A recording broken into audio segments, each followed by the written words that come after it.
no sucumbir a la tentación del maravilloso ágape que nos acaban de dar y haber llenado casi de nuevo la sala para escuchar a estos cuatro monstruos del periodismo que van a hablarnos de un tema que yo creo que por el título es suficientemente significativo: periodismo, pasión y empleo. Que ya es curioso que con los tiempos que corren estas dos palabras, pasión y empleo, puedan convertirse en incompatibles. Pero a lo mejor tenemos que decidir después de esta charla que lo son. No sé si podemos salir más pesimistas o más optimistas de la charla de estos cuatro ponentes de ahora de por la tarde. Yo veía antes me presento, soy Jorge Alcalde, director de la revista Cuo.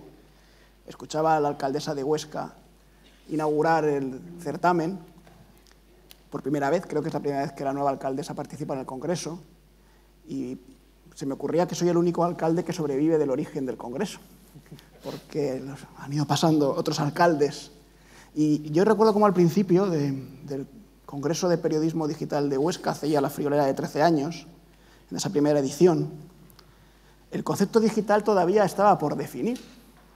Y realmente nos habíamos lanzado a hablar de periodismo digital sin saber muy bien lo que era aquella cosa a la que llamábamos periodismo digital.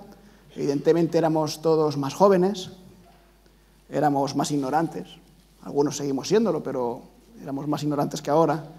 A lo mejor teníamos más energía o no. Muchos éramos o eran más ricos, porque por desgracia la situación que ha padecido la empresa periodística desde entonces no ha sido la más boyante. Y sin embargo ya allí entonces, hace 13 años, había algunos privilegiados, recuerdo por ejemplo a Pepe Cervera, que avanzaba: dentro de 15, de 20 años, de 30 años, el periodismo no va a desaparecer. ¿Cómo va a desaparecer? Va a desaparecer la empresa periodística, nos decía Pepe Cervera, con esa voz y ese dedo acusador que él siempre utiliza. Y por desgracia, 13 años después, a golpe de listas del INEM, parece ser que Pepe Cervera está empezando a sacar pecho de que tenía razón. La empresa periodística está empezando a transformarse. Pero no así el periodismo como tal. El Congreso ha crecido mucho desde esos 13 años.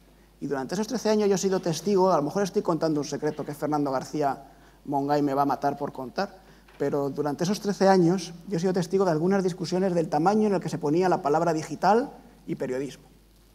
Es un congreso de periodismo, es un congreso de digital, y las cosas han ido evolucionando. A lo largo de 13 años hemos aprendido, por ejemplo, de la mano de gigantescos periodistas, se me olvidarán muchísimos, pero de Rosenthal, de Matías Antolín, de gente de grandísimo prestigio que ha venido a contarnos lo que es el periodismo y nos ha enseñado, por ejemplo, decía Matías Antolín en una de las ediciones, que un buen periodista es aquel que es capaz de resumir el Quijote en un folio y decir el lugar exacto de la Mancha en el que empieza la acción.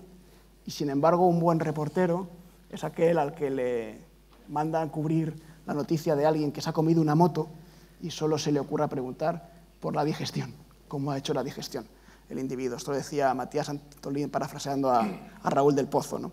De manera que hubo tentaciones de quitar la palabra digital y convertirlo en un congreso de periodismo, y he aquí que ahora lo digital sigue cobrando la importancia que siempre ha tenido, porque en el fondo es un marchamo para nuestra profesión, ¿no? Sobre todo en un momento como el de ahora, en el que muchos hemos tenido que aprender a compartir espacio con unos nuevos compañeros de trabajo que nos enseñan a escribir para que nos lean antes unos robots de Google que unos seres humanos. Hemos tenido que aprender a eso.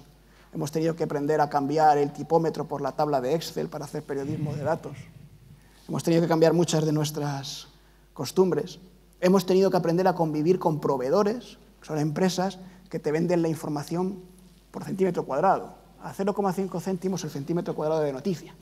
Son cosas nuevas que algunos nos siguen manteniendo perplejos. Y sobre todo tenemos que vivir en un modelo de periodismo tradicional en el que el negocio ha cambiado tanto que ni siquiera sabemos dónde está. Estamos un poco a medio camino entre un montón de audiencias que se van, que huyen, y otra audiencia que no termina de llegar. Y eso nos preocupa o nos transmite cierta incertidumbre.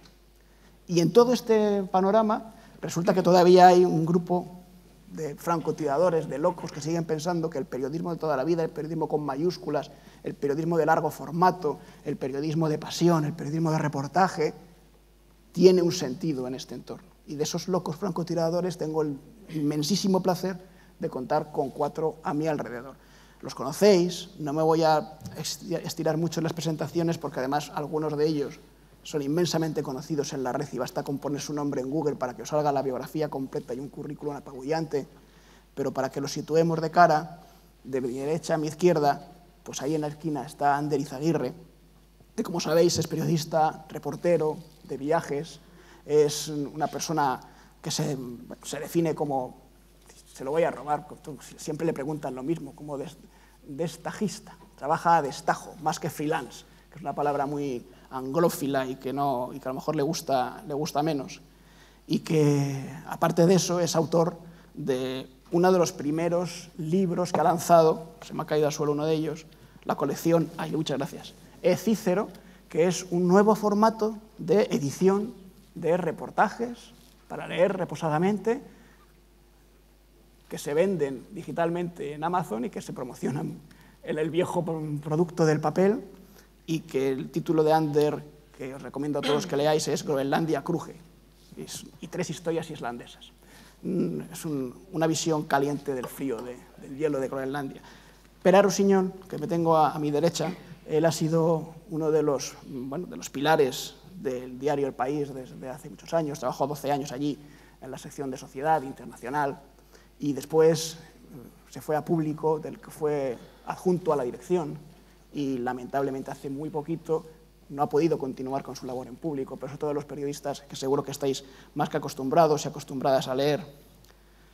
Te dejo para el final porque tú eres el famoso que ha ganado el premio, así que nada, Emilio Sánchez Mediavilla, que está en la esquina de la izquierda, es uno de los promotores de una bonita aventura que, entre otras cosas, nos ha permitido tener una toalla en la puerta para no tirarla, y es Libros del Cao, esa editorial de reportajes de largo formato, de libros de no ficción periodísticos, al que le deseamos toda la suerte del mundo, pero que todavía es un bebé, que va 6 meses más o menos, ¿no?, en la aventura. Y a Jordi Pérez Coromet, pues todos le conocéis porque es el flamante ganador del premio Porquet de periodismo del Congreso Digital de Huesca de este año, es autor de Obama World, uno de los blogs que nadie debería perderse, y también un apasionado, espero, del periodismo de largo formato. Bueno, yo no voy a hablar nada más, que estoy hablando demasiado, pero sí que os pediría que nos transmitáis al menos a la 10ª parte de la pasión por la profesión que transmitís cuando trabajáis y cuando escribís, y que discutáis un poco, porque entre nosotros hay 100 y pico estudiantes de periodismo que estoy seguro que están deseando que les convenzamos de que no se han equivocado al elegir carrera y que el viejo periodismo que todos hemos intuido cuando hemos ido por primera vez a la facultad todavía existe, está vivo, y no solamente eso, sino que permite a lo mejor ganarse la vida. Así que sin más, creo que voy a dar la palabra a mi derecha, porque me ha dicho, quiero hablar el primero, que tengo una anécdota maravillosa. No sé si te la he estropeado o no, pero creo que Ander Izaguirre empieza a hablar. No tengo ninguna anécdota especial, aunque me he dado cuenta, me han dicho que iban a poner la página, no sé si se ve en la pantalla, ¿no? Pero bueno, sí se ve, eso es. La foto que yo tengo puesta en mi web, salgo yo ahí con una Vespa, en el año 2006 yo di la vuelta a España en Vespa, en un viaje que llamé Vespaña, y esa foto está sacada en la Cabezonada, que está aquí en Huesca, cosa que yo no me había dado cuenta hasta hace 2 minutos que tengo una foto de Huesca puesta en la web. No, esa era la anécdota, así que ya veis que tampoco era para tanto. Pero bueno, si sirve para empezar. Hostia, tuiteación rápida. No, yo lo que veo es que en estos casos, en estos araos, siempre andamos alrededor de una misma pregunta. En el caso de los periodistas autónomos, que ya se ha convertido en un chiste viejo, que es preguntarnos si el periodismo autónomo da para comer. Y sí da para comer, pero ya para cenar y eso ya es otra cosa, ¿no? Pues, yo lo que os quiero contar es cómo a mí el periodismo autónomo, y el periodismo autónomo de viajes en concreto, sí me da para comer, pero cómo para cenar y para desayunar tengo que hacer otras cosas, algunas parecidas, otras menos, es decir, una serie de trabajos paraperiodísticos, y cómo de 2 o 3 años a esta parte a mí me ha dado un revolcón completo en mi trabajo. Hemos aprendido a la fuerza, por lo menos yo, de manera intuitiva, cómo utilizar las redes sociales, el blog, para divulgar nuestro trabajo, y cómo para mí se ha convertido en una herramienta indispensable, siendo yo como soy un ignorante en cuestiones tecnológicas, pero esa es la ventaja, ¿no? Que una cosa tan valiosa sea tan fácil de usar. Y como se nos han ido cerrando, o a mí, yo solo voy a hablar de mi caso, yo no tengo ideas ni soluciones generales para nadie, yo cuento mis batallitas que no sé si serán aplicables o para alguien, pero a mí se me fueron cerrando las vías tradicionales de los periódicos, las revistas, el periódico de mi ciudad, y a fuerza de disgustos, pues al final fui encontrando, pues bueno, lo de periodismo digital, a mí lo de digital es esta la parte que me interesa, la de divulgación del trabajo y la manera de darlo a conocer y de extenderlo y a veces de conseguir ingresos, porque el periodismo yo creo que en esencia sigo haciendo lo mismo que cuando todavía casi no usábamos internet, ¿no? Yo cuando escribí en esta misma página, ahí donde pone sobre mí, hay una introducción que escribí sobre mí mismo, y yo ahí empecé a escribir, me presenté diciendo que yo soy periodista autónomo, que he especializado en viajes, que últimamente pues, he escrito reportajes sobre los mineros de Bolivia o los porteadores de las montañas de Pakistán o de Groenlandia o de no sé qué. Pero luego pensé que en realidad eso es lo que a mí me gustaría creer, a mí me gustaría creer de mí mismo, que yo me dedico a eso, que vivo de eso, ¿no? Añadí una frase que creo que es más honrada después de esa presentación, en ese mismo párrafo, que dice, en realidad vivo de escribir sobre la ruta del espárrago navarro. Y esto es así, es la realidad, ¿no? Darme cuenta de eso a mí me acabó relajando bastante, me dio mucha tranquilidad. ¿Por qué? Porque yo sí me veía a mí como un reportero de viajes, pues que de vez en cuando pues, se iba por su cuenta, se pagaba un billete de avión, se iba a otro país, se pasaba un mes, 2 meses, luego volvía a casa, se ponía a escribir. Todo eso es una inversión de tiempo y dinero que, claro, yo vivo de eso, pues para vivir de eso tendría que ser capaz con ese trabajo de pagarme los gastos y de ganar un sueldo mínimo, ¿no? Y claro, te vas chocando con la realidad porque no lo consigues, ¿no? Yo ya digo, hablo de mi caso, hay gente que lo consigue. Yo a veces me sale mejor, otras veces peor, pero me di cuenta que yo para hacer este periodismo yo no podía ser periodista, bueno, no podía vivir solo como periodista. Y eso, bueno, pues lejos de ser una frustración, fue un relax, pues decir, bueno, yo voy a hacer periodismo como más me apetece, con la calma, el tiempo, que la libertad de elegir temas que a mí más me apetezca, o sea, es puro capricho, es un privilegio, no tengo jefes, no tengo órdenes, el criterio es el mío. Eso a veces me ayuda, conseguiré pagármelo, pero otras veces pues haré otros trabajos, pues como hacemos muchos, ¿no? Y eso, pues bueno, tranquiliza, ¿no? Es decir, bueno, pues no pasa nada. Si yo hago encargos, por ejemplo, pues no sé, a veces sí tengo encargos que son periodísticamente interesantes, pues hay algunas revistas en el País Vasco que me hacen encargos de reportajes de excursiones, de rutas, de no sé qué, que yo hago muy a gusto y me pagan bien, mejor que por los trabajos que yo hago por mi propia iniciativa. Otras veces pues te toca corregir un texto de senderismo y geología, que bueno, puede tener cierto interés, el texto no estudio, bueno. Y yo lo último que he hecho, para que veáis el caso, es corregir un folleto de una empresa de camiones, que me ofrecieron 60 euros, era un trabajo de media tarde y pues me venía bien y ya está, ¿no? Entonces, ¿qué pasa? Que con ese dinero pues vas juntando el dinero con el que te vas a pagar el siguiente avión y con el que te estás pagando tu libertad, que es libertad de elegir el tema, libertad de tiempo, que para mí es lo más importante. No sé si os pasa a los demás, pero uno cuando lee sus propios textos, los relee, yo por lo menos encuentro algunas cosas que son las que me gustan y veo que casi siempre han salido porque he perdido mucho tiempo en ese detalle en concreto, ¿no? Por haber perdido tiempo. Entonces, ser autónomo es la ventaja que tiene. Estos viajes no son siempre ruinosos, algunos salen bien, porque vuelves y consigues publicar varios reportajes, o das charlas, que para mí siempre ha sido un ingreso importante, aunque ahora como ha habido tantos recortes, casi han desaparecido, pero... En esta no cobra, ¿eh? No, en esta, pero bueno, me acaban de dar de comer, así que... Y con la comida llego hasta la cena, así que hoy como periodista autónomo hoy igualo, ¿no? Digamos, hoy hago par. Y,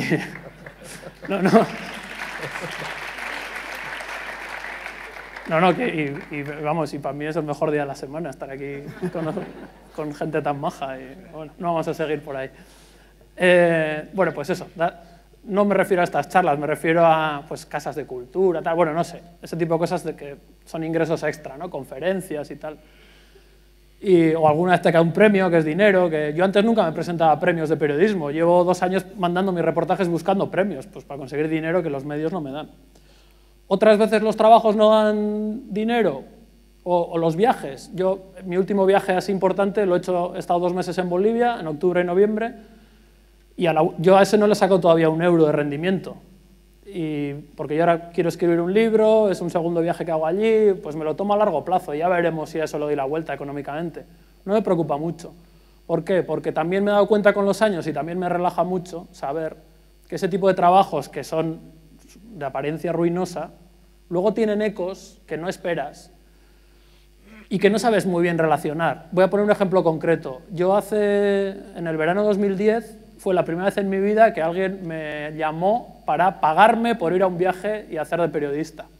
Fue una expedición de montañeros, de gente 8000ista de nivel mundial, algunos los conoceréis, Alberto Iñurrategui, Zabalza, Vallejo, y me ofrecieron ir con ellos en la expedición al campo base, a estar 2 meses con ellos en Pakistán, y todo pagado, por supuesto, y encima cobrando un pequeño sueldo. Para mí fue una experiencia impresionante. Porque me gusta el mundo de la montaña, porque estuve con verdaderos cracks mundiales y porque estuve en un glaciar viviendo 50 días y en una experiencia de trabajo impresionante. Y encima cobrando. Que yo flipaba cuando no tenía que hacer ni el visado ni el billete de avión, me lo daban todo hecho. Entonces, ¿cómo calculo yo de dónde, o sea, ese ingreso, ¿no? ¿Ese ingreso qué es? Pues a veces, si nos dedicamos a esto, creo que no podemos esperar una relación directa entre la inversión de tiempo y dinero y la recompensa inmediata, ¿no? A veces hay que decir, bueno, ya le daremos la vuelta.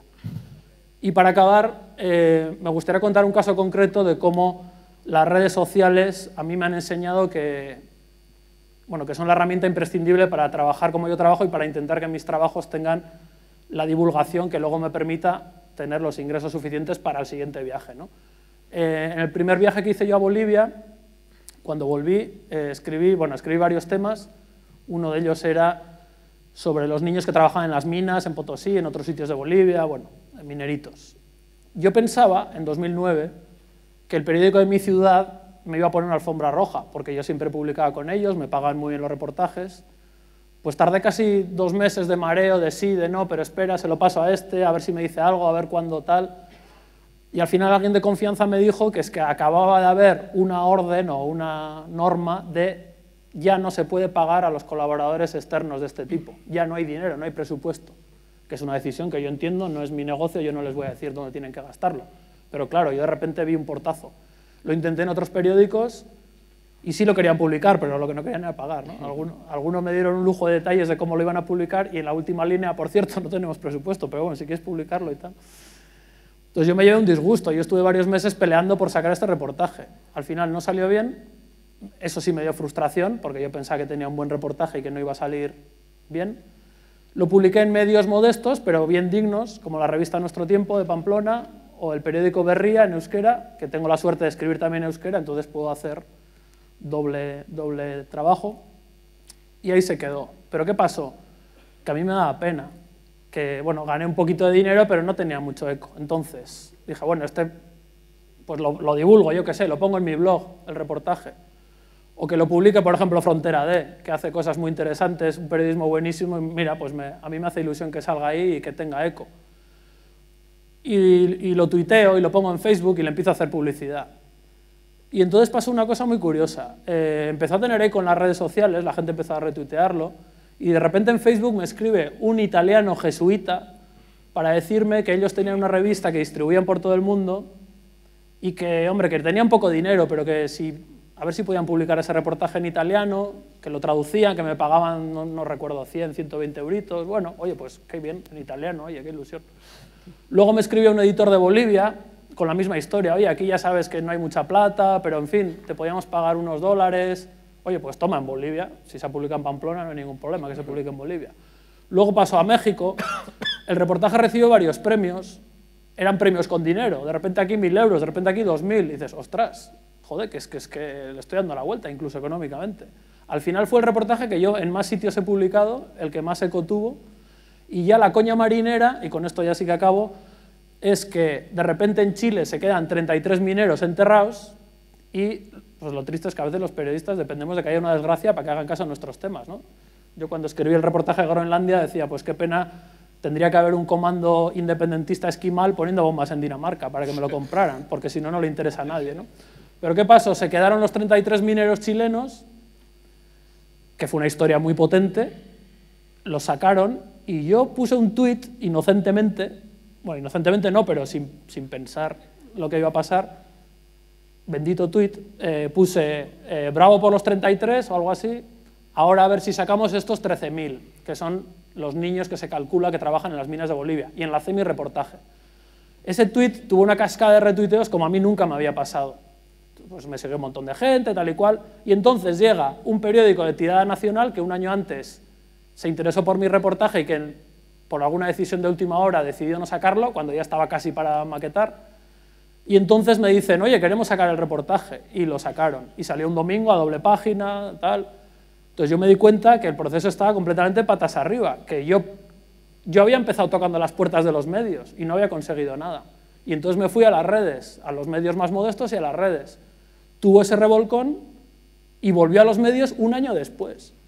Y hoy en día mi conclusión clara es que yo voy a intentar seguir publicando en los medios porque me parece muy interesante, pero hoy en día mis colaboraciones con medios son irrisorias, son muy pequeñitas. Entonces, bueno, seguiré buscando este otro tipo de vías y procuraré estar con los medios, pero mi dependencia con los medios o mi relación con los medios tradicionales es mucho menor, ¿no? Y ya está, que me estoy liando. Gracias.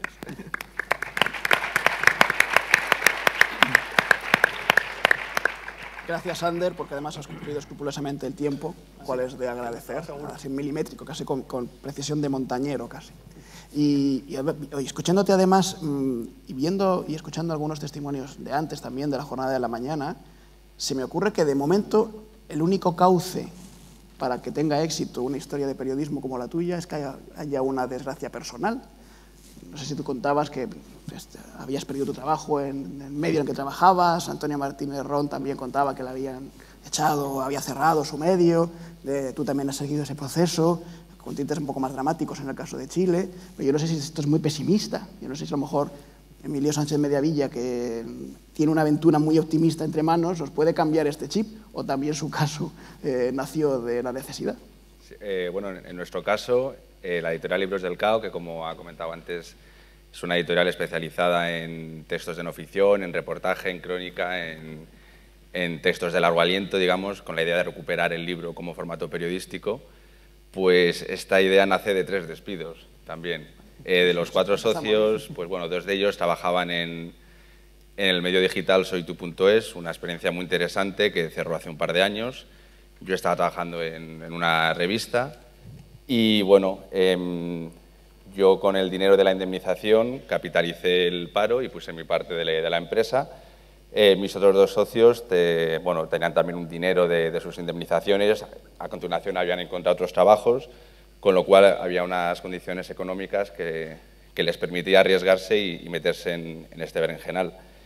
Y bueno, estos socios que veníamos todos del mundo del periodismo, teníamos la sensación de que había un cierto tipo de reportaje, de periodismo, de narrativo, de largo aliento, que se estaba abandonando un poco en los medios tradicionales y se nos ocurrió que se podría recuperar el libro como un formato para estos textos periodísticos, de manera que queremos reproducir la variedad y originalidad y puntos de vista de un periódico con sus secciones, pero en vez de secciones en diferentes libros. Bueno, es una experiencia, llevamos 6 meses embarcados en este proyecto, el tiempo dirá cómo funciona, pero bueno, en nuestro caso nace un poco de la frustración personal también que teníamos de experiencia laboral, sobre todo yo, que había tenido en mis revistas. Me sentía muy frustrado, me sentía muy aburrido con lo que hacía, no me sentía identificado con la revista, no me dejaban escribir en muchas ocasiones las cosas que quería, que tampoco es que fuesen denuncias radicales. Y bueno, se te empieza a meter en la cabeza un run de, pues eso, de frustración y de repente se te ocurre esta idea de, bueno, ¿por qué no montar algo yo por mi cuenta? Y fue como nace la idea, como un chispazo de intentar montar la editorial.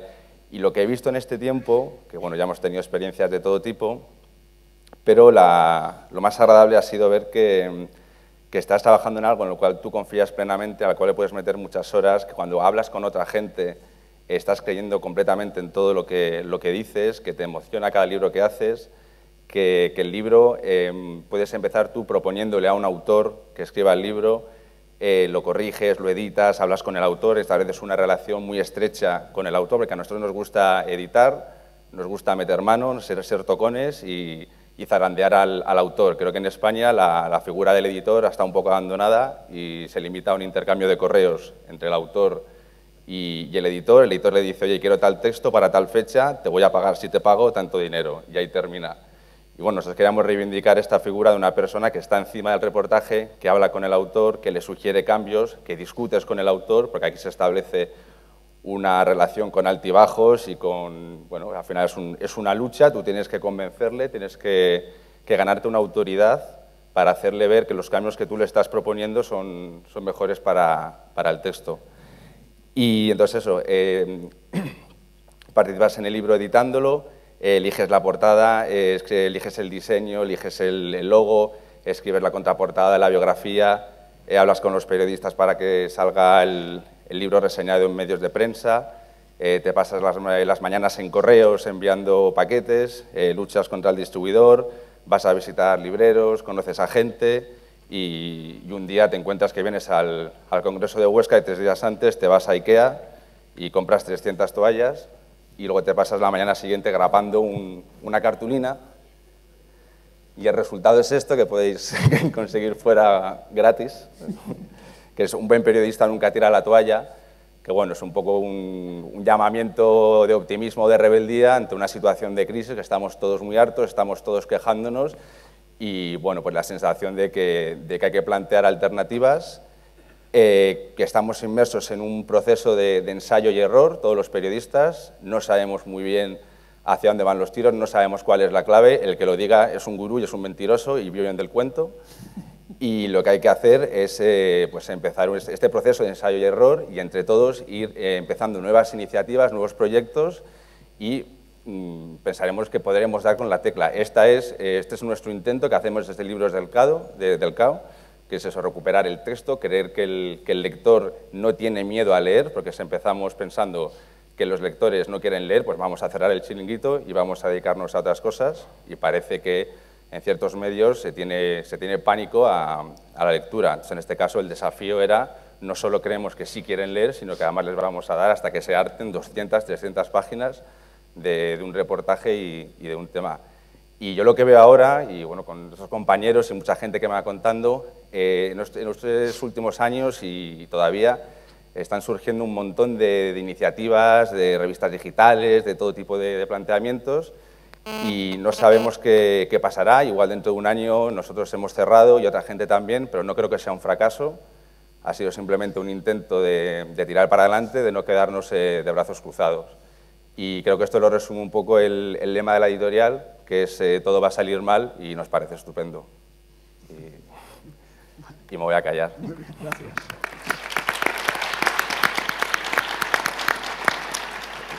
Pues sí, te vas a callar, pero no te vas a escapar, porque en el fondo aquí somos todos periodistas y todos estamos deseando que nos cuentes la información real. Es muy joven todavía tu editorial, pero ¿realmente se venden libros en tu editorial de este formato? Porque claro, no nos has contado, todos pensamos que quisiéramos creer que vivimos en un país en el que un libro de 300 páginas de periodismo se vende. Yo reconozco también que desde hace 6 meses a ahora me he vuelto un poco más escéptico de lo que era. Está bien tener un punto de entusiasmo y de locura, porque si no, no iniciarías ciertos proyectos como este, que sí que sonaban un poco arriesgados. Y sí que es verdad que tenías esa idea de, no, si es que realmente la gente sí que quiere leer estas cosas. También porque los periodistas vivimos en un mundo muy endogámico, nos juntamos con nuestros colegas y queremos que lo que nos está gustando a nosotros y el tipo de producto por el que nosotros no dudaríamos en pagar, pues que eso vaya a trasladarse al conjunto de la sociedad. Creo que ahí puede haber un error entre la percepción optimista de los periodistas y luego el lector, que es nuestro consumidor final, y habrá que ver cómo lo sorteamos. Y hombre, nosotros de momento estamos arrancando, las ventas no son todo lo maravillosas que sean, pero sí que hay una cierta respuesta que nos invita a un moderado optimismo de creer que si seguimos así, con un poco más de tiempo, que el producto poco a poco vaya arrancando y poder ser un modelo sostenible, que al final lo que se trata es de esto, es de convencer de que un lector vaya a pagar, a invertir dinero en tu producto y intentar crear un modelo sostenible, y este es el gran reto. Y como digo, es lo que tenemos que ir probando entre todos porque no está muy clara la situación y creo que igual pequeño es un momento de optimismo, quiero creer que no, pero bueno, me he vuelto más escéptico con los meses, pero todavía me queda un caso de optimismo. Bueno, por nosotros no quedará y ahora vamos a ir corriendo ahí fuera a hacer cola para comprar los libros del CAO. Como también vamos a hacer cola para seguir leyendo Obama World, que es el blog, entre otras cosas, que le ha hecho a Jordi merecedor del premio Porquet este año y que tiene la palabra. Gracias. Bueno, me encanta que me toque intervenir después de Ander y de Emilio, que han calmado un poquito las cosas, que esto, o sea, cuando ha hablado Jorge, al principio he dicho que es francotirador, este tipo de adjetivos así un poquito, o no es un poquito exagerado. Sí, hay que vender el producto. Hay que vender el producto. Bueno, vamos a echar un poquito de agua fría porque es fantástico, nos encanta y tal, pero no es nada glamuroso. O sea, me encanta el ejemplo de Ander, que ha dicho, joder, me montaron el visado, me pagaban por estar allí. Es que, aparte, precisamente hoy estoy montando un visado mío, tengo un sarao montado de 3 pares de narices y me encantaría que hubiera alguien en una redacción hipotética que me llamara y dijera, Jordi, tienes el visado en casa, cuando llegues, el billete, venga, vámonos. Y luego las entrevistas pactadas en el lugar donde voy y tal, bueno, nada. O sea, que es poco glamuroso, es un trabajo, ahora explicaré un poco aquí, porque es apasionante y a la vez pues no hay que vender la moto también, simplemente pues es muy difícil, ¿no? Y como me encanta también corroborar con Ander, con Emilio, con Antonio que he hablado antes y con mucha otra gente que conozco que hace cosas de microperiodismo, que es una de las... un libro que hemos sacado ahora con una amiga, con Eva, es que te tienes que quedar sin trabajo o tienes que necesitar hacer algo con tu vida para empezar un proyecto así, ¿no? A mí me pasó eso, estaba en un periódico digital, el mítico Factual de Arcadi Espada, cambió de la dirección, me ofrecieron continuar, decidí que prefería irme, el blog este nació allí, tuvo 2 o 3 meses de vida dentro de la web principal y como ahora están los amigos de Público, pues yo en aquel momento se cierra la web, tal, dije al chaval técnico que era amigo, era el becario, y dije, descárgate todo lo que hay allí y móntalo en un dominio aparte, y inmediatamente me lo guardé en un disco duro y lo abrí al día siguiente en abierto, ¿no?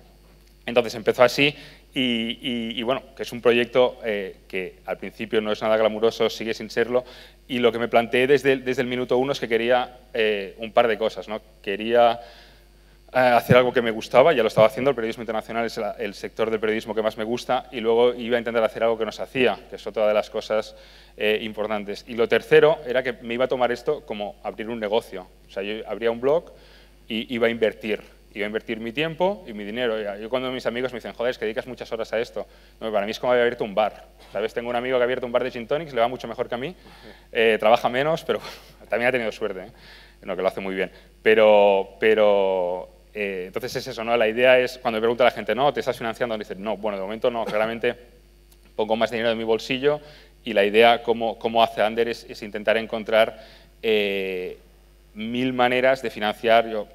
Una de las gracias del blog que me han comentado algunos amigos es que tengo este PayPal que me sirve sobre todo para pagar una buena parte de los viajes que hago. O sea, la gente cuando tú le pides tiende, si creen que lo que haces vale, te tiende a dar algo o tienden al menos a sentirse culpables, con lo cual en el futuro te pueden dar algo o pueden comprarte libros, que también es una faceta importante.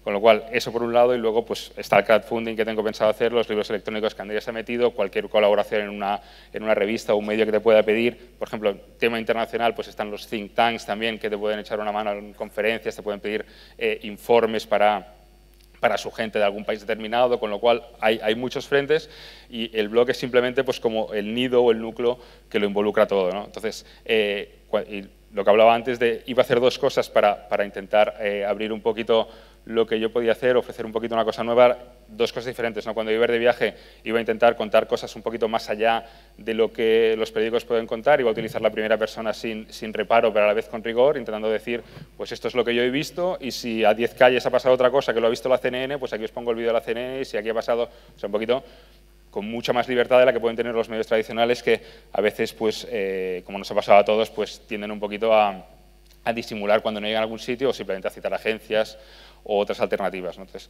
eso era una cosa cuando iba de eje, cuando estaba en Barcelona, por los otros trabajos que tengo para seguir viviendo, para llegar a cenar y desayunar, como decía muy bien Ander, pues lo que intento es responder a preguntas, o sea, más allá de explicar qué pasó ayer en el Consejo de Seguridad de Naciones Unidas o en Damasco o en Cairo, donde sea, era intentar ofrecer con fuentes que tienes, con fuentes nuevas, leyendo, estando muy al día, estando continuamente conectado, sabiendo qué pasa, pues intentar responder a por qué está pasando esto, cuáles son las soluciones más probables, intentar, pues cuando la gente entrara en el blog dijera, bueno, este titular me lo va a explicar de cabo a rabo, no va a dejar ninguna pregunta, va a intentar poner lo que puede ser, lo que no puede ser, porque esto es más probable, porque esto es más improbable, y lógicamente pues cuando llegan los comentarios que dicen si estás más o menos acertado en eso, tal, pues bueno, intentar responder eso, o sea, como una labor mucho más de tema que simplemente seguir detrás de la actualidad, o sea, un poquito explicar más allá de lo que pasó simplemente ayer, ¿no?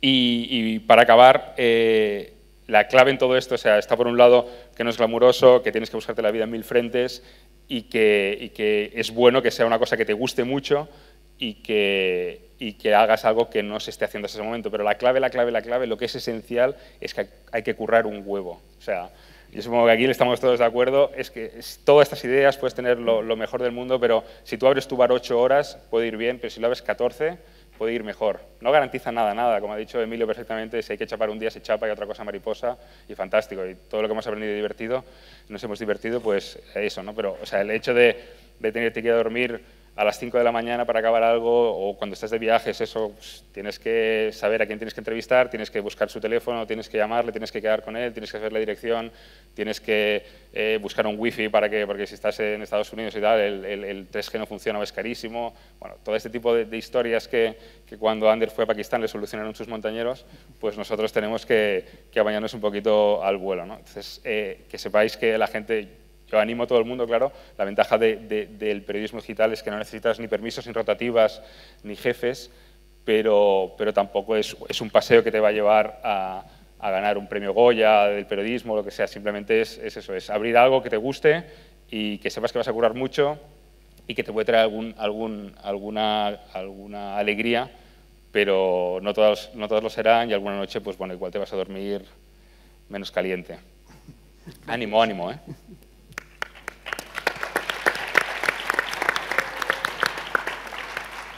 Bueno, sí, es evidente que un premio Goya de periodismo no existe, Jordi, pero un premio Porquet sí, y no está nada mal. Y eso, tu amigo de los Gin Tonic, no conozco que haya un premio Porquet de Gin Tonics, o sea que bueno, eso es lo que llevamos ganado, ¿no? Pero hay premios Todo habrá, Gin Tonics, ¿no? y lo ha Sí, ganado, seguro. Ah, jodido, cabrón. pues daré enhorabuena también de nuestra parte.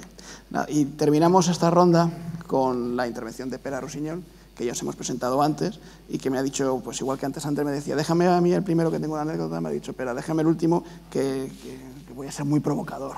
Digo, Dios mío, no sé qué, si dejar el último o no. No, provocador no. Simplemente yo creo que tengo opiniones que son muy minoritarias aquí entre el mundo que se reúne en este congreso. En cualquier caso, por supuesto, agradezco muchísimo la invitación, que es especialmente sentida porque no es a mí, sino a público. Hay que tener, en cierta forma, digamos, cierta bondad para invitar a un cadáver en un lugar donde se quiere dar optimismo, que esto es lo que es público. Yo creo que ha habido un equívoco. Hay gente que cree, incluso te pregunta, bueno, ¿y la web? ¿Sigue la web? ¿Estás entre los de la web? Bueno, todo esto es susceptible de interpretaciones. La mía es que público ha muerto, está absolutamente enterrado y ahora hay un intento de dar valor a una marca para ver si la pueden subastar. Hay unos compañeros magníficos que siguen trabajando como bestias en una situación que bajo mi punto de vista, algunos están aquí, son magníficos periodistas, están en una situación como de encadenados, ¿no? Porque ellos no pueden acceder a las negociaciones que estamos teniendo de indemnizaciones y en cambio tienen que seguir hasta el último día con una incertidumbre tremenda de que vete a saber si cobran y vete a saber quién se lo queda, porque la realidad es que hay un proceso que habrá una subasta en su momento y si alguien se lo compra bien y si no, pues cerrarán. Es decir, volviendo al agradecimiento, Público, tal y como lo hemos conocido, es un cadáver y no por ello estoy, o sea, con más motivo, porque me siento muy vivo, estoy contento de estar aquí y agradezco la invitación que entiendo que es a Público, ¿no? Público ha sido un periódico que además cada vez ahora cuando muere un periódico, ¿no? Todo el mundo, oh, pobre, se ha muerto un periódico, claro, en este contexto del digital y de toda esta historia, pues es normal, ¿no? Pobrecito, ¿no? La verdad es, en mi opinión, y todo esto siempre es susceptible al debate y espero no parecer arrogante en ningún momento, pero como considero muy hegemónico el pensamiento me subleva. Público no ha muerto por razones económicas, no ha muerto porque no fuera un producto viable, estaba muy cerca de tener viabilidad, en mi opinión ha muerto por razones políticas, esto es un debate largo que no es el objeto en este momento, pero sí que quería subrayar que desde el punto de vista de la viabilidad incluso económica, por supuesto desde la viabilidad periodística, pero también económica, estaba muy a punto, muy cerca de tener sentido. Y por lo tanto, hay gente que interesadamente está tratando de sacar lecturas de es obvio que tenía que morir porque es el viejo periodismo, el papel, no sé qué, no sé cuántos, cuando en realidad lo que demuestra Público es exactamente lo contrario, por lo menos en mi opinión. Nació hace 4 años y pico y cada año ha ingresado más dinero, ha tenido más influencia, ha tenido más publicidad. La evolución, si uno mira las cifras, es que es espectacular. Otra cosa es que, por motivos vinculados a la coyuntura política, pues alguien ha considerado que no le tenía sentido continuar con este periódico, que le podía llevar problemas, ¿no? Pero que desde el punto de vista estrictamente periodístico e incluso económico-capitalista, bajo mi punto de vista tenía todo el sentido y demuestra lo contrario de lo que algunas personas están intentando demostrar. Obviamente eso no quita que el sector está muy en crisis, pero una vez más creo que no es por las razones que se suelen decir. O sea, no es por el desafío digital, en mi opinión, sino porque las empresas han entrado en una extraña dinámica de autolesionarse, empezando, bajo mi punto de vista, obviamente, por decir que eso no pasa en ningún otro sector. A veces se ha dicho también esta mañana pues que se han perdido no sé cuántos puestos de trabajo en el periodismo, bueno, o en la prensa escrita, bueno, por supuesto, y en el sector de la automoción, y en el sector de la alimentación, en todos los sectores. Esta es una crisis sistémica del capitalismo que está poniendo en duda las bases mismas de la estructura capitalista que hemos conocido, por lo menos desde la Segunda Guerra Mundial, ¿no? Entonces, obviamente, el periodismo forma parte de este sistema. Yo estaba en El País, en el diario El País en 2007, que fue el récord de ingresos y de beneficios de la historia. Creo que ganamos aquel año, ganaron los dueños más de 120 millones de euros. Internet y el mundo digital llevaba muchísimos años ya funcionando y augurando el fin de un modelo de negocio que todavía tiene sentido si se hacen bien las cosas. El problema es que se hacen muy mal, en mi opinión, y probablemente discreparé de mucha gente que lo ha estudiado mucho y que es muy buena y que tiene también sus razones, pero se está haciendo un producto que va en contra de uno mismo y en contra de que la gente te compre en el kiosco, ¿no? Y por lo tanto, en ese sentido sí que Internet tiene un papel, no por Internet como tal, sino por la manera en cómo se están reconvirtiendo los periódicos. Eso entre otras cosas, ¿no? Querría citar muy de pasada 3 o 4 cosas que se suelen ignorar en el análisis de medios, ¿no? La independencia. Bueno, la independencia en estos momentos da risa. Esto era un elemento central del periodismo. No hay medio de comunicación importante en España, sobre todo en mi sector. Yo suelo tender a hablar de periodismo como si fuera prensa escrita, que es mi sector, que me disculpen los que no son del sector, yo me refiero a eso, que no tenga unas deudas tremendas, que no tienen nada que ver con su trabajo del periódico, ¿no?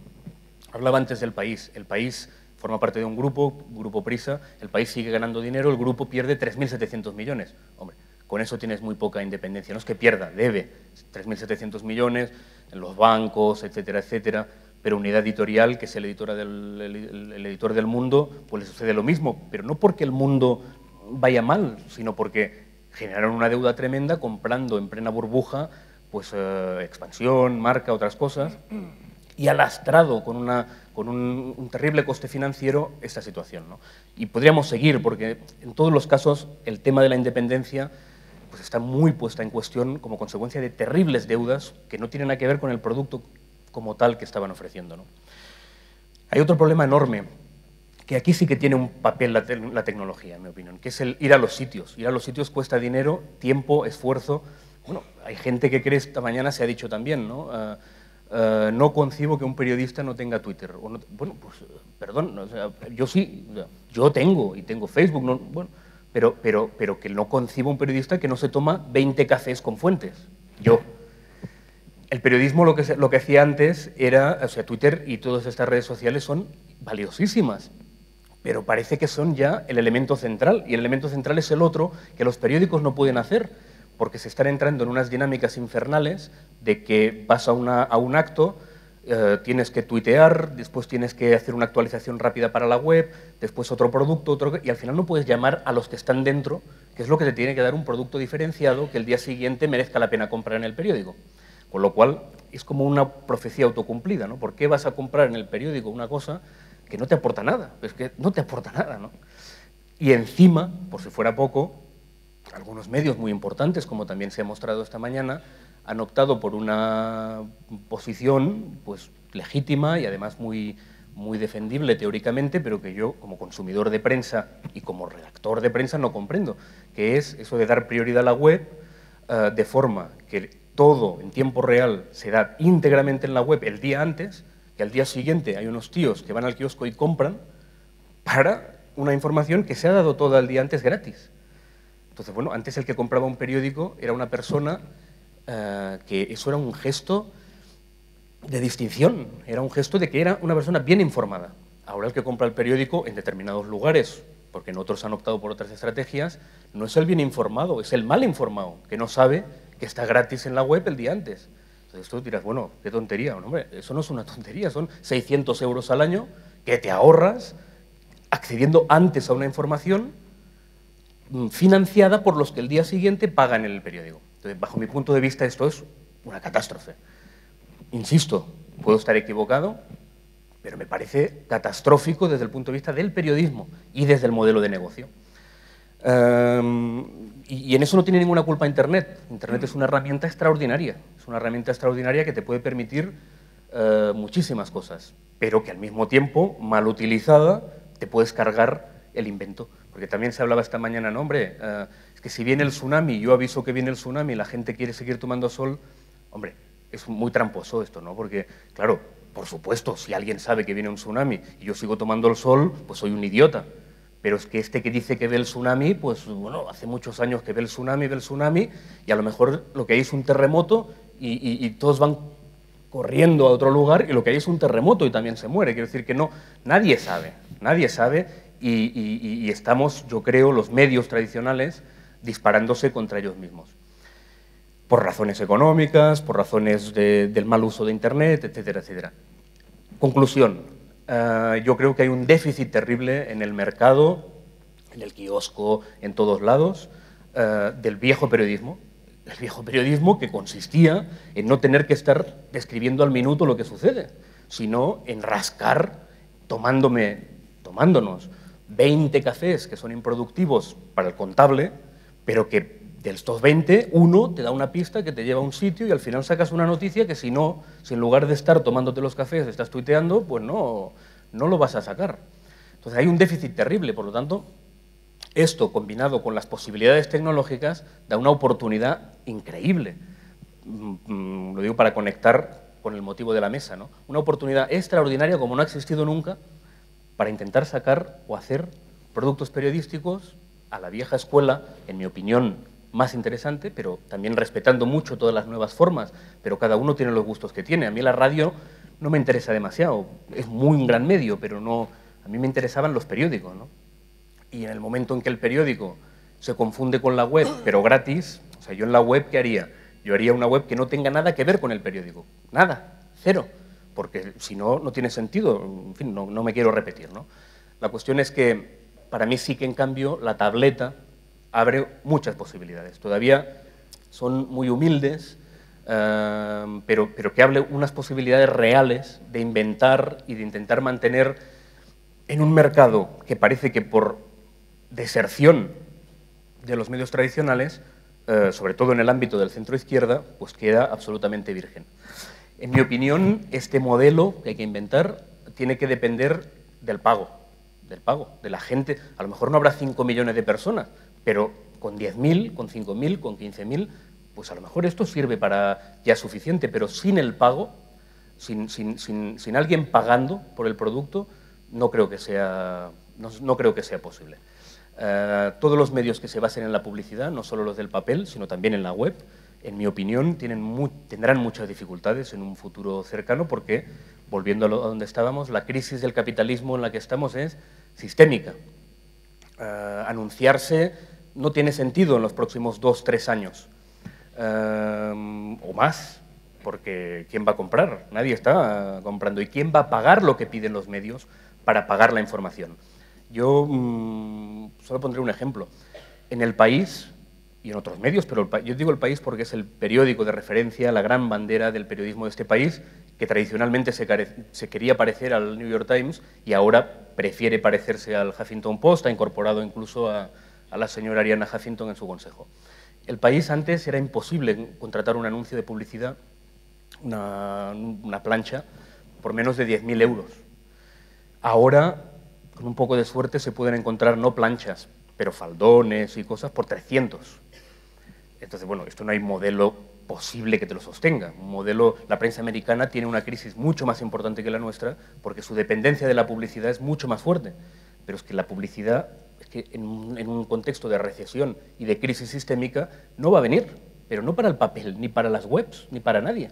Entonces, en mi opinión, cualquier apuesta por el periodismo tiene que recuperar el planteamiento inicial, que es que el periodismo te tenía que dar, el periodismo, insisto, periódicos, ese tipo de periodismo, te tenía que dar un plus de que si lees esto, te conviene leerlo y por lo tanto tendrás que pagar. Ahora, eso tiene que ser un producto muy bueno, no puede ser el que se te regala en la web, que también es bueno, pero se te regala.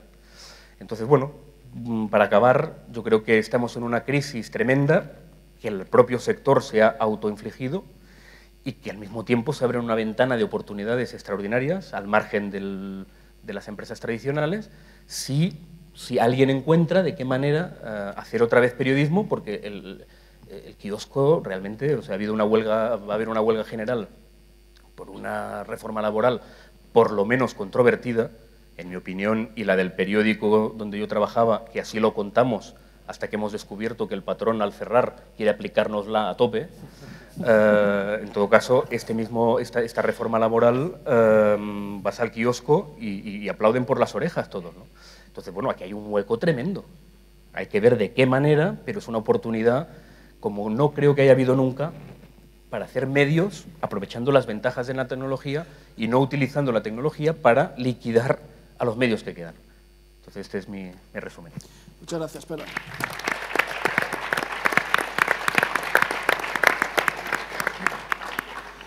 Pues ha llegado vuestro momento, es el momento en el que podéis, por favor, levantar la mano quien quiera hacer alguna aportación, alguna pregunta, alguna crítica, algún apoyo, también se admiten. Alguien que esté muy de acuerdo con algo de lo que se ha dicho siempre es de agradecer. Y veo que hay una mano ahí, por favor, si le acercáis el micrófono. ¿Sí? Donación. ¿Alguna donación? Bueno, yo quería preguntar a los compañeros que han comentado el tema de, bueno, la editorial, ¿no? Que has montado un poco con 3 o 4 personas despedidas y con una iniciación, o tú que te has ido pues por ahí y oye, te han ido pagando, que me parece una idea genial y aventurera y que yo la admiro, pero que veo también que ahí hace falta un capital inicial, pues que veo que vosotros habéis tenido, pero no sé, me gustaría también saber un poco de números. Es decir, ¿con cuánto? Porque yo puedo disponer de un dinero, pero es limitado. Entonces, no sé si os atrevéis a dar alguna cifra. Sí, bueno, nosotros, para empezar, tienes toda la razón. O sea, no basta con tener ganas o tener grandes ideas o echarle valor. Ciertos proyectos, sobre todo, necesitan una inversión económica y sin esto es inviable hacer nada. En nuestro caso, el capital con el que sale la editorial, si no me equivoco, fue de 45.000 euros. Es el dinero que pusimos entre 4 personas. Y digo, en este caso en concreto, pues si tuve la suerte, en mi caso yo capitalicé el paro y en toda mi parte la conseguí gracias a este sistema. Y bueno, y los otros compañeros, pues también entre indemnizaciones que habían tenido, algún pequeño apoyo familiar y lo que sea, y entre estas 4, yo, una cuarta persona que ha entrado, y entre estas 4 personas tenemos ese dinero, que no sé si parecerá mucho o poco, pero vamos, que se está esfumando con una alegría increíble y no termina de entrar tampoco tanto dinero. Pero vamos, en el caso de Libros del Cao, estos son los datos reales que te puedo dar. En mi caso es un poco diferente porque, claro, para abrir un blog que me llevé, ya estaba diseñado, estaba creado, solo tenía que pagar, parece que son 50 euros, y aparte es un amigo que tiene muchos, o sea, tiene varias webs en un servidor, con lo cual me cuesta menos de 100 euros al año el dominio y el servidor. Tenía que pagar eso una vez al año y nada más. En principio era tener tiempo libre, pues lo que claramente era necesario era pagar el alquiler y pagar la comida, y tengo digamos, trabajo en una revista, doy clases en una universidad, todo digital, son unas horas, o sea, tenía un tipo de semana que permitía, digamos, tener, contando el fin de semana, porque los 7 días son laborables ya, 4 días libres, por decirlo de alguna manera. Entonces, pues, en ese tiempo, que es dinero también, dedicaba al blog, de los otros 3 días podía vivir, y los viajes eran simplemente, pues yo empecé este blog con 32, 33, llevaba 10 años trabajando, tenía algún ahorro, no tenía hipoteca, no tengo hijos, con lo cual pues, se juntaron ahí una serie de circunstancias que me permitieron empezar eso, y luego un viaje a Siria, un viaje a Egipto, son menos de 1.000 euros, 10 días o así, vas, claro, a nivel básico, digamos, y al principio te lo pagas tú, y luego, bueno, ya pues tal como he dicho, con PayPal, con cosas tal, pues vas al menos cubriendo ese gasto extra, y el resto del tiempo pues es dedicarle tiempo, que es dinero, pero no deja de ser, no dejo de, como ellos, tener que pagar a una imprenta, a un distribuidor, a un papel, sino simplemente es utilizar mi tiempo libre. Yo igual te animo más, porque mi capital inicial era 0. Yo con 23 años tenía 1.700.000 de las, como dice un amigo, de las futuras pesetas. El chiste es de un amigo, no es mío. Y me hice un viaje de 9 meses con un grupo de gente que fuimos por todos los continentes, y ese viaje me costó 1.700.000 pesetas exactamente. Entonces yo volví a 0, pero es un caso, lo que digo, mi caso yo creo que yo no pretendo ponerlo de modelo de nada. Yo me fui apañando así, me gasté ese dinero en ese viaje, de ese viaje tuve material para escribir reportajes, para escribir un libro, que poco a poco me fueron dando dinero, pero yo trabajaba en otras cosas. Yo trabajaba en la universidad, si podía hacía un viaje cuando ahorraba, volvía, pues iba ahorrando, al cabo de los años pues iba ganando un cierto colchón, pero empezando de 0. Y es cierto, y veo que se repite, que para mí la clave de poder vivir así, o sea, aquí lloraremos mucho, yo lloro mucho, pero lo primero es que yo estoy haciendo lo que más me gusta, y en general no tengo quejas particulares, pero yo estoy muy contento, no me voy a quejar. Pero entiendo que el modo de vida que llevo yo solo es posible llevando un modo de vida muy sencillo y muy austero. Yo no tengo casa, no tengo coche, no tengo familia, pero sí me parece un problema que el periodismo no pueda proporcionar un modo de vida con coche, casa y familia, o la estabilidad que queráis a quien quiera hacerlo. En mi caso, si yo me planteara un modo de vida distinto, pues me tendría que replantear también mi trabajo profesional. Pero si eres joven y tienes 23, 24 años y quieres empezar a hacer algo así, creo que se necesita poco, ¿no? Pues unos ahorros para hacer un viaje y luego pues, trabajar en otras cosas hasta que, si puedes en el mundo del periodismo, mejor, pero si tiene que ser en otra cosa, eso es mi experiencia. Aquí delante, por favor, tenemos un par de preguntas más. Aquí justo en el pasillo y otra un poquito más adentro para después.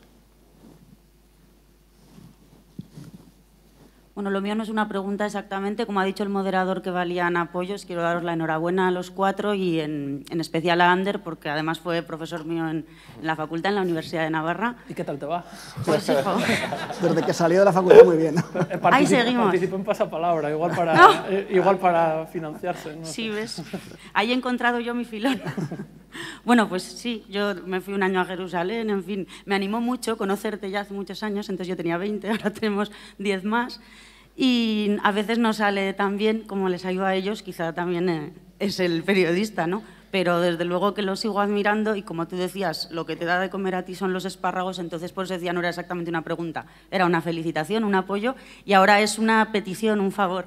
Yo ahora me gano la vida llevando el gabinete de prensa de una asociación, nos han nominado a la mejor acción de seguridad vial del año en la plataforma Ponle Freno, podéis votar todos metiéndoos en la web y es súper interesante, es un proyecto con instituciones penitenciarias y si os parece que merece la pena, pues eso, que os lo agradezco. Pues te lo agradecemos a ti por informarnos también de eso, gracias de verdad. Mira, perdona, estaba aquí antes un chico, luego atrás hay un par de ellas más. Gracias. Hola, buenas tardes. Mi pregunta sobre todo es para Pere, ¿no? Has hablado de crear un muro, ¿no? La prensa digital con un muro de pago, pero claro, aquí me surge la duda, ¿no? Y es que para tú crear un periódico digital con un muro, tendrás que dar un contenido diferente, ¿no? Porque si yo puedo en El País, que es gratuito, o en elmundo.es, que es gratuito, encontrar lo mismo gratis, ¿por qué pagar por ello? Tendremos que hacer se tendrá que hacer la prensa española, de habla hispana, una asociación o un grupo donde todos cobremos. Porque si no es inviable, ¿no? O sea, es mi pregunta. Pues has hablado de ello, pero no... Sí, yo tampoco he hablado de un muro, yo no soy experto. Creo que es muy difícil que en Internet se pague.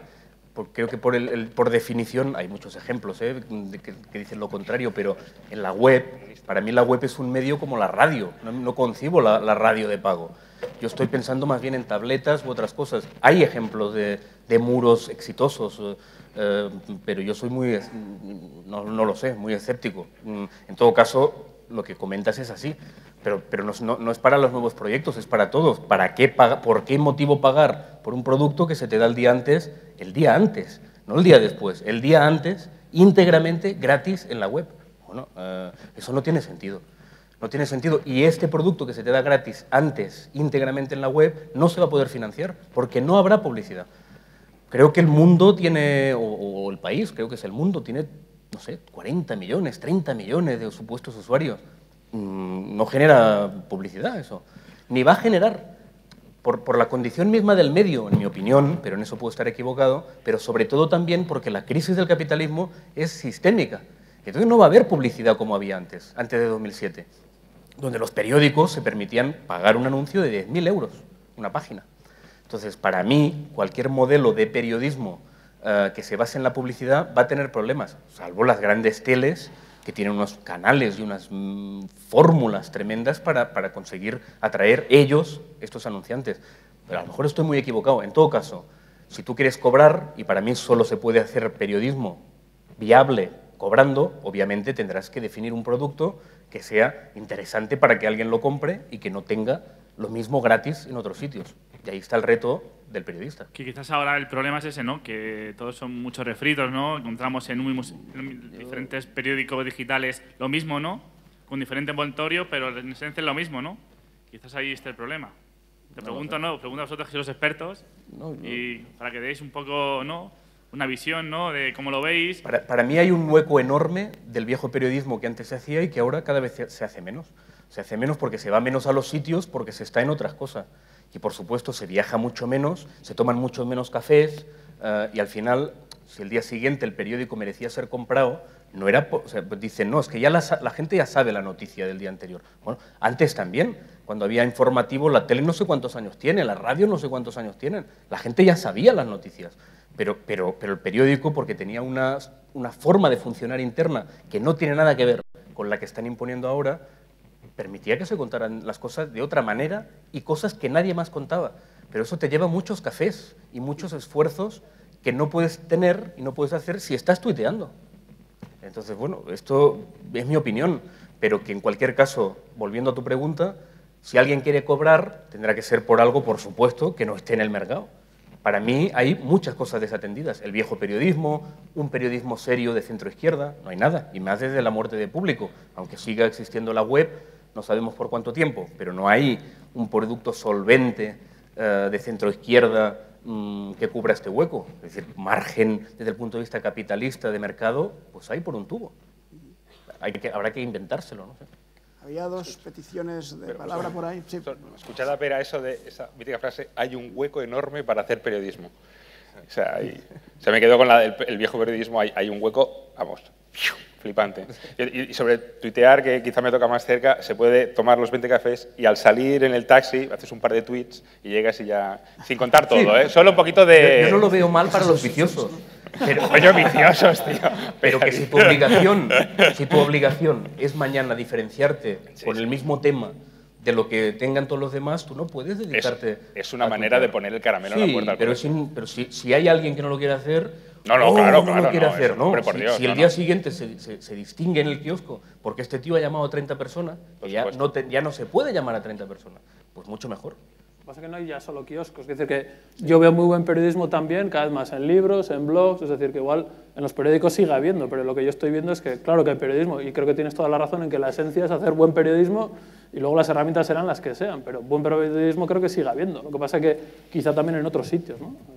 Lo estamos leyendo en otros sitios. Libros del Cao. En Libros del Cao. O en... Yo quería precisar una cosa, para mí en la web, yo no soy un experto, pero se puede hacer muy buen periodismo, pero tiene otras reglas, es otro tipo de cosa, es como cuando nos salió la radio, pues es otro medio, es otra cosa, es como, lo que no entiendo es por qué alguien que fabrica coches de repente tiene que empezar a fabricar aviones, ¿no? O sea, el que hace coches y sale otro medio que es magnífico, con un lenguaje propio, con un potencial propio, con unos puntos fuertes propios, pues coño, que se desarrolle. Pero que no entiendo qué tiene que ver con el anterior, que tiene unas características antagónicas, que son antagónicas. En la web es la inmediatez, en el periódico es la reflexión. En la web es espacio ilimitado, el periodismo limitado. En la web es la jerarquía la va marcando, no sé, las votaciones. En el papel hay un equipo de redacción que decide la jerarquía. O sea, es que es lo antagónico. No entiendo por qué razón se tiene que hacer una cosa que tiene unas reglas totalmente distintas, ¿no? Y hay una petición de palabra, dos ahí atrás y un par allá también delante. Vamos a ver si tenemos tiempo para todas. Si somos ágiles contestando, pues cabrán todas.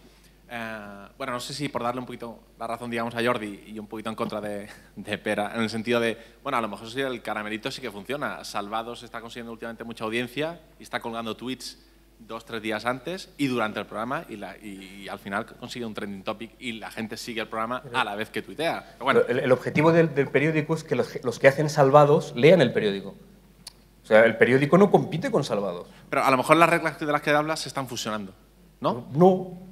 Es que si el periódico deja de hacer lo que hacía, ya no lo hará nadie. Bueno, tenía una pregunta anterior que era, si os pusierais, digamos, en el más sentido estricto de la palabra de visionarios, o ideales, en el sentido de, ¿creéis que a corto, medio o largo plazo la gente atrevida, periodistas atrevidos, periodistas motivados, con actitudes, con todo el interés del mundo para hacer buenas historias, vosotros o tantos otros que a lo mejor representáis, encontrarán editores que apuesten por ellos, encontrarán jefes, encontrarán gente que invierta por ellos, o lo tenemos bastante mal el tema? Y dos, ¿habrá un público que pida esas historias y que le diga a los editores, oye, no me vendas un tipo que por 800 pavos al mes me refríe un teletipo, quiero a alguien que me cuente una historia de verdad, porque esto ya me he enterado que ha pasado. Lo que quiero es que alguien me lo cuente desde dentro, tipo Carlas Porta esta mañana, o otro tipo de historia que vosotros vendéis o que también vendéis. Gracias. ¿Quién quiere contestar a esta pregunta? A ver, ¿habrá editores? Sí, puede ser, pero yo no los voy a esperar. O sea, puede ser y estaría encantado de trabajar con el editor que sea, si es un editor de una editorial, si es editor de un periódico, sí, puede ser. Pero los años pasan y, bueno, hay que hacer algo y mientras se pueda hacer otra cosa, pues adelante. Yo he encontrado un editor que está justo al otro lado, que él me va a... No, es verdad, él me va a reeditar un libro que está desaparecido hace años. Lo que pasa es que ahora me queda un poco inquieto porque ha dicho que empezó muy optimista y que va perdiendo el entusiasmo, pero bueno, esperemos. Tu libro lo salvará, Ander, tu libro lo salvará. Eso con Libros del Cao, y luego Fernando, que organiza el congreso, es el que ha editado el libro electrónico con E-Cicero, pero esto me parece muy interesante porque son reportajes. Yo escribí un reportaje de Groenlandia de 20 páginas. Un desastre, o sea, una idea muy mala, porque eso no hay quien lo publique, ni un periódico, ni una revista, ni es un libro. ¿Qué es eso? Ese producto. Entonces, de repente salen los e-books y sale gente como Fernando que monta una editorial de libros electrónicos, que es alguien que va delante de mí explorando ese terreno en el que yo no tengo ni idea. Yo tengo un Kindle desde hace 7 días. Entonces, sí hay gente que toma esas iniciativas. Si funcionará o no, yo no tengo ni idea. Pero bueno, si encima hay gente haciendo ese trabajo, pues a veces tendremos nosotros la iniciativa. Yo me planteo también si en el futuro me autoeditaré yo mismo los ebooks, no contaré con nadie más que con un técnico, y no lo tengo muy claro, pero estamos en ese momento de ir probando. Por lo menos los periodistas autónomos, que somos pequeños, que no tenemos ningún modelo de negocio, yo por lo menos, que explicar a nadie, pero para iniciativas así de tipo garrapata, pues yo veo que sí, que hay opciones. Bueno, yo, perdona un segundo solamente, yo creo que no habrá editores, de grandes medios estoy hablando, grandes medios de prensa, no habrá editores, y sí hay posibilidades de que haya público si pensamos con los iPads y con el mercado de América Latina. Nos quedan menos de 5 minutos, me gustaría seguir al orden de las peticiones de palabra. Ahí al fondo ha habido una, luego hay alguna más, ahí sí caben todas, pero vamos a ir, por favor. Buenas tardes. Yo quería darle lo primero de todo las gracias a Perro y Siñol por abrir una ventana al pensamiento crítico, un pensamiento fuera de la ideología dominante dentro del Congreso. Te doy toda la razón cuando dices que eres una minoría, pero somos una minoría que espero no sea absoluta y espero no sea irrevocable. Así que mi pregunta sería, con la muerte de Público, quizás el único periódico socialdemócrata que quedaba en España, ¿cómo podemos hacer para sacar adelante un medio que no siga, digamos, esta línea ideológica que siguen todos los medios? Hay varias opciones que muchos autores plantean, depender de empresarios, como hemos visto que han fallado, digamos, La Voz de la Calle o Público, sacar un periódico a un precio razonable y sacar ediciones especiales que compensen esas pérdidas, como hacen algunos periódicos italianos, o mediante participaciones muy pequeñas del tejido social, como puede hacer, por ejemplo, Gara desde hace mucho tiempo. ¿Qué medidas o qué formas puedes ver para que esta alternativa pueda ser llevada a la práctica? Bueno, gracias. Yo personalmente voy a intentar ser muy... Si quieres luego hablamos, porque si no nos comeríamos el tiempo. Yo soy muy escéptico en ese sentido también, en parte porque la izquierda y el lector de prensa de izquierda lo que tiende a exigir muchas veces es, o sobre todo el que va a dar dinero en ese sentido, es un periódico militante. Y un periódico militante es bastante desastroso, en mi opinión, porque no cumple las reglas básicas que tiene que hacer un periódico, que es influir en la sociedad en la que está, ¿no? Entonces, por eso es muy difícil de que haya participaciones, ese tipo de cosas, pero en cualquier caso es un larguísimo debate que yo no tengo inconveniente en seguir por aquí estos días si nos vemos, pero para no gastar el tiempo, decir que soy escéptico, pero seguro que hay fórmulas, siempre y cuando aceptemos que lo que hay que hacer es periodismo de izquierda y no activismo de izquierda, que es muy distinto. Es una pregunta que me recuerda, pero sabéis esa anécdota, todos la conoceréis posiblemente. A Valle Inclán se le preguntó por el cambio de siglo, el típico modelo periodístico tan famoso de hacer un especial cambio de siglo. Y le preguntó una periodista joven cómo sería la novela del siglo que viene. Y ella contestó, señora, si yo supiese cómo es la novela del siglo que viene, ya la habría escrito, ¿verdad? Pues posiblemente si supiésemos cuál es el modelo ya estaría... Era público. Claro. Para mí era público, un proyecto económicamente viable, pues que ha muerto por otras razones.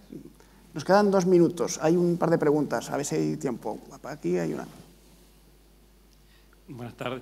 Yo quería comentar solamente que creo que saco en limpio que no se trata solo de un modelo de negocio, sino un modelo de vida. Yo creo que a veces hay poco planteo sobre decir, bueno, si yo quiero tener, digamos, ser millonario, quiero, digamos, claro, con ese objetivo el modelo de negocio es diferente.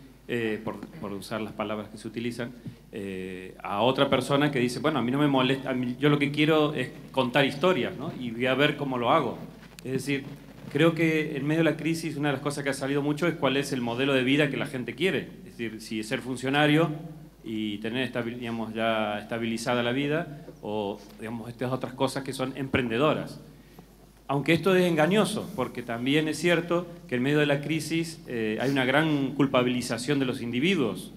Es decir, en medio de la crisis el que está parado se le dice, no, claro, en el fondo el que está parado es como el gordo, ¿no? Es culpa de él. Es decir, nada, si todos comen la tortilla de patata, pero a uno, digamos, le reditúa más grasa que a otros, ¿no? Y no es su culpa, la tortilla de patata es la misma, se puede comer la cantidad y todo. Con estar en el paro pasa parecido, ¿no? Es decir, empieza la culpabilización. No te has reciclado, no has tenido iniciativa, no hay, digamos, una gran culpabilización sobre el individuo para sacarle la carga a la culpa que tiene el sistema, ¿no? Entonces, en este sentido creo que hay una gran reflexión que queda pendiente, me parece a mí, sobre cuál es el modelo de vida que uno quiere. Porque claro, si uno quiere, digamos, insisto, una vida sencilla, bueno, también puede ser profesor universitario, que a veces incluso hasta dormimos la siesta. Dificilísimo, perdón, dificilísimo ahora mismo ser profesor universitario. Sí, 40 años la edad media de estabilización. Pero que es muy difícil decir que no... Y creo que lo que también has aportado con lo de Público, creo que es algo que nos falla mucho cuando hablamos de lo digital, es el análisis de los fracasos. y por qué se dan fracasos y analizar si realmente las motivaciones que se anuncian como la causa de los fracasos son realmente eso, así, ¿no? En la Escuela de Negocios la tienen muy claro, es decir, pero deberíamos analizar más fracasos, digamos, para poder sacar, digamos, lecciones de cuáles son los motivos de esos fracasos, ¿no? Entonces yo creo que también aquí viene bien, digamos, poder poner dentro, digamos, de los modelos de éxito también un modelo de fracaso para ver en qué consiste, ¿no?, el éxito o el fracaso en cada caso, también dependiendo de ese modelo de vida. Perdón, es un comentario. No, y te lo agradecemos la brevedad. Como no es una pregunta en concreto, no sé si tenéis algún comentario. Simplemente decir que para mí público es un modelo de éxito, sí, no de fracaso, para mí. Tenemos la última, ya solamente es la última pregunta aquí delante, por favor. Si es una pregunta breve, se abre el micrófono, si no, lo cortaremos salvajemente. Quiero dar una nota optimista porque veo que todo es pesimismo. No.